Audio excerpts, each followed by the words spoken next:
15 minute হয়ে গেছে। ভাতটাকে দেখে নিচ্ছি, এখনো আর একটু হবে, এইভাবে রান্না হবে।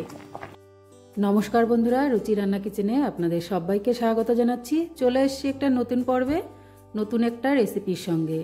আজ করছি লাউ পাতায় কই মাছ ভাপা। তার জন্য এখানে আমি কিছু কই মাছ নিয়ে নিয়েছি, 8 পিস মতো। আর প্রথমে কই মাছটাকে একটু লবণ হলুদ মাখিয়ে নেব। হাফ চামচ লবণ দিয়ে দিলাম, আর দিয়ে দিচ্ছি হাফ চামচ হলুদ। এবার এই লবণ হলুদটা মাছের গায়ে ভালো করে মাখিয়ে নেব।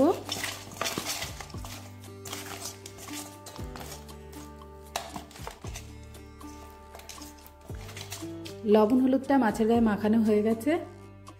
এবার এটা সাইডে সরিয়ে রাখবো। এবার এখানে নিয়ে নিয়েছি লাউ পাতা, লাউয়ের ডগা নিয়ে নিয়েছি। এবার এখান থেকে লাউ পাতাগুলো বেছে নেব। এবার এই লাউ ডগা থেকে লাউর পাতাগুলো এইভাবে কেটে নেব।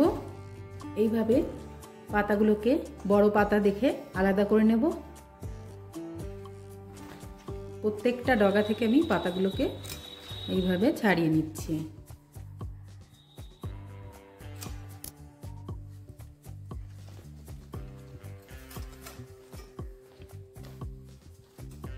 লাউ পাতাগুলো সব ছাড়িয়ে নেওয়া হয়ে গেছে। এবার এগুলোকে ভালো করে ধুয়ে নেব। আর এই লাউ পাতায় ভাপা কই মাছের জন্য লাগছে এখানে আমি 8-10টা কাঁচা লঙ্কা, এখানে আছে 4 চামচ জিরে, আর এখানে আছে 4 ইঞ্চি আদা। এটাকে আগে বেটে নেব। এবার মশলাটা আমি বেটে নিয়ে চলে এসেছি। মাছের মধ্যে মশলাটাকে মাখিয়ে নিচ্ছি। মাছের গায়ে ভালো করে মশলাটা মাখিয়ে নেব। আর এর মধ্যে আমি দিয়ে দিচ্ছি হাফ চামচ হলুদ আর হাফ চামচ লবণ। আগেও মাছের লবণ হলুদ দেওয়া ছিল। আর দিয়ে দেবো এখানে কিছুটা সর্ষের তেল, 4 টেবিল চামচ মতো সর্ষের তেল এখানে দিয়ে দিলাম। একদমই সহজ একটি রেসিপি, দেখলে যে কেউই করতে পারবে।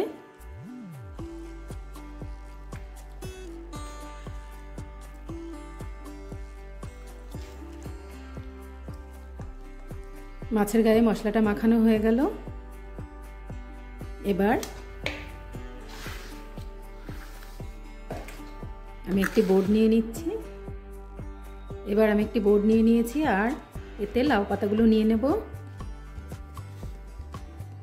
আমি এখানে 2টো লাউ পাতা নিয়ে নিলাম, একটা এইভাবে আর একটা ঠিক তার উল্টোভাবে। 2টো লাউ পাতা এইভাবে নিয়ে এখানে আমি মাছ দিয়ে দেব, মশলা মাখানো মাছ এর উপরে দিয়ে দেব। আর তার সঙ্গে উপরে একটু মশলাও দিয়ে দিচ্ছি। আর উপর থেকে আমি আর একটা পাতা এইভাবে দিয়ে ঢেকে দিলাম। এইবার এইভাবে উল্টো করে, আপনারা দেখেই বুঝতে পারছেন, চারিপাশ থেকে এইভাবে মুড়ে দিতে হবে। এইভাবে মুড়ে এবার একটা সুতোর সাহায্যে এইভাবে আমি এটাকে ভালো করে বেঁধে দেব, যাতে মুখটা না খুলে যায়।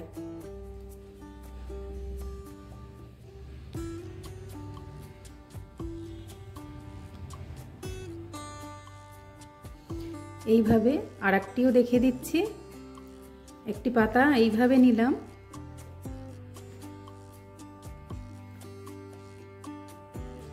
আর আরেকটি পাতা তার উল্টো ভাবে, মানে এইভাবে একটি পাতা আর একটা এইভাবে।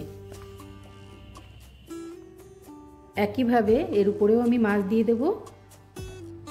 একটি করে কই মাছ আমি উপরে দিয়ে দিচ্ছি, আর এর উপরে মশলা দিয়ে দিচ্ছি।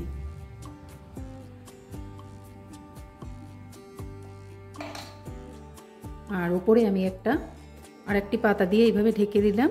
দিয়ে এইভাবে উল্টে একইভাবে, যাতে খুলে না যায় সেইভাবে বাঁধতে হবে।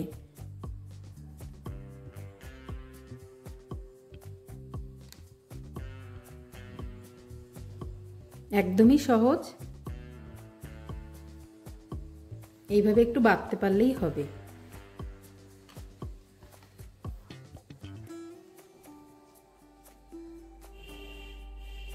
ব্যাস আমি দুটো এইভাবে করে দেখিয়ে দিলাম, বাকিগুলো আমি করে নিচ্ছি। সমস্ত লাউ পাতাগুলো বেঁধে নিয়েছি, এবার চলে যাব রান্নাতে। উনানে আমি হাঁড়ি বসিয়ে দিয়েছি জল দিয়ে, গ্যাসটা ধরিয়ে দিয়েছি। এবার দিয়ে দেবো চাল। এখানে চাল ধুয়ে দিয়ে দিচ্ছি।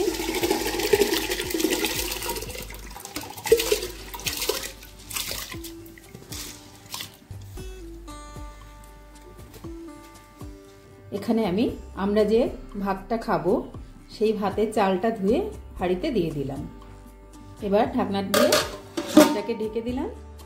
আর এখানে আমি যে চালটা ধুয়ে হাঁড়িতে দিয়েছি এটা আমি 1 ঘন্টা আগে ধুয়ে ভিজিয়ে রেখেছিলাম। 5 মিনিট হয়ে গেছে। এবার জলটা হালকা উষ্ণ গরম হয়েছে, এবার আমি এক এক করে দিয়ে দেব। এবার আমি দিয়ে দিচ্ছি মাছগুলোকে। লাউ পাতার মধ্যে যে মাছগুলো আমি বেঁধে রেখেছিলাম সেই মাছগুলোকে দিয়ে দিচ্ছি।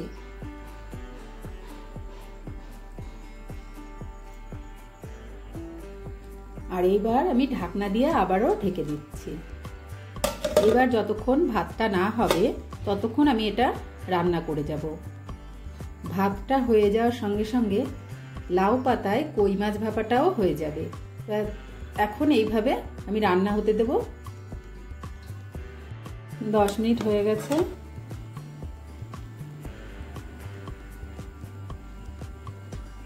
পনেরো মিনিট হয়ে গেছে। ভাতটাকে দেখে নিচ্ছি, এখনো আর একটু হবে। এইভাবে রান্না হবে। ভাতটা হয়ে গেছে, এবার নামিয়ে নেব। আর এই লাউ পাতা ভাপাটা আমি শিখেছিলাম আমার দিদিমার কাছ থেকে। এটা খুব পুরনো পদ্ধতি, এইভাবেই আগে লাউ পাতা ভাপা করা হতো। এখন অনেকে অনেকভাবে করে দেখেছি। তো আমি এবার নামিয়ে নিচ্ছি। ভাতটা আমার হয়ে গেছে, নামিয়ে দেখিয়ে দিচ্ছি। পরিবেশন করে নিয়েছি বন্ধুরা, লাউ পাতায় কই মাছ ভাপা। আর একটি মাছকে আপনাদেরকে দেখিয়েও দিচ্ছি।